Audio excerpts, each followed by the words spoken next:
আসসালামু আলাইকুম। আপনাদের সাথে একটা গল্প শেয়ার করতে যাচ্ছি। গল্প না, বাস্তব ঘটনা আর কি। গতকালকে ঘটে গিয়েছে। গতকালকে আমাদের নারী ও শিশু নির্যাতন দমন ট্রাইব্যুনাল একজন ব্যক্তিকে আমৃত্যু কারাদণ্ড দিয়েছে। তার অপরাধ কি ছিল? সে যৌতুক চেয়েছিল তার স্ত্রীর কাছে, নববিবাহিত স্ত্রীর কাছে।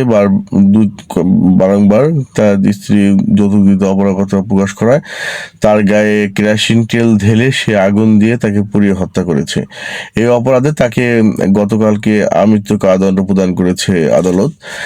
সেখানে ঘটনাটি কারাদণ্ড দেওয়ার পর যেটা ঘটলো, সে তার পরিবারের লোকজন একেবারে গড়াগড়ি দিয়ে হাওয়া করে কান্নাকাটি শুরু করলো। সেই যে লোকটি সাজা হয়েছে সেও দেখতে পেলাম যে তারও কান্নাকাটি করছে বা বিলাপ করছে আর কি। তা আমার যে ভিডিওটা তৈরি করার যে মেন যে মেসেজ সেটা হচ্ছে কি, আমরা যখন অপরাধ করি বা যখন এই কাজগুলো করি, কখনো একবারও ভুলক্ষণও চিন্তা করি না যে এইটার আফটার ইফেক্টটা কি।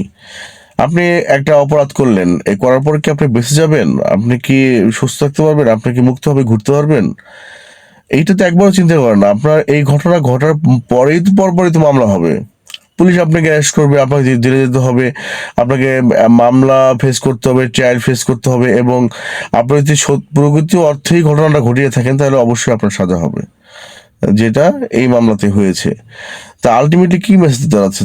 তার সারাটা জীবনই তো তাকে জেলে কাটাতে হবে। তার সারাটা জীবনের জন্যই সে কি হলো, সে দোষী সাব্যস্ত হলো, তার জীবনটা ওই অন্ধকার কারাগারের মধ্যে নিঃশেষ হয়ে যাবে। আমরা তো সৃষ্টির সেরা জীব, আমরা তো আল্লাহ সুবহানাহু ওয়া তাআলা তো এই উদ্দেশ্যে আমাদেরকে তৈরি করে নাই। আমাদের তো তৈরি করার পিছনে সৃষ্টিকর্তারও তো একটা উদ্দেশ্য আছে। আমরা মানুষ হিসেবে জন্মগ্রহণ করেছি, আমরা আল্লাহর ইবাদত করব, ভালো কাজে নিজেকে ব্যয় করব, এবং এই মধ্য দিয়ে আমাদের জীবনটা শেষ হয়ে আমাদের আবার পরকালে আমাদের আর একটা নতুন জীবন শুরু হবে। তো আমার যেটা ultimate moral of the story বা যে কারণে আমি আজকে ভিডিওটা করছি সেটা হচ্ছে যে ভাই, একটা অপরাধ করার ক্ষেত্রে 1000বার চিন্তা করবেন যে এটার পরবর্তী ইফেক্টটা কি।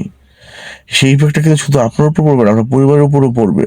আপনার যদি সন্তান থেকে থাকে তার উপর পড়বে, আপনার বাবা মার উপরে পড়বে, সবার উপরে, পুরো ফ্যামিলির উপরে কিন্তু একটা প্রভাব পড়বে। এবং সেই প্রভাবটা কিন্তু খুব ভালো একটা প্রভাব হবে না।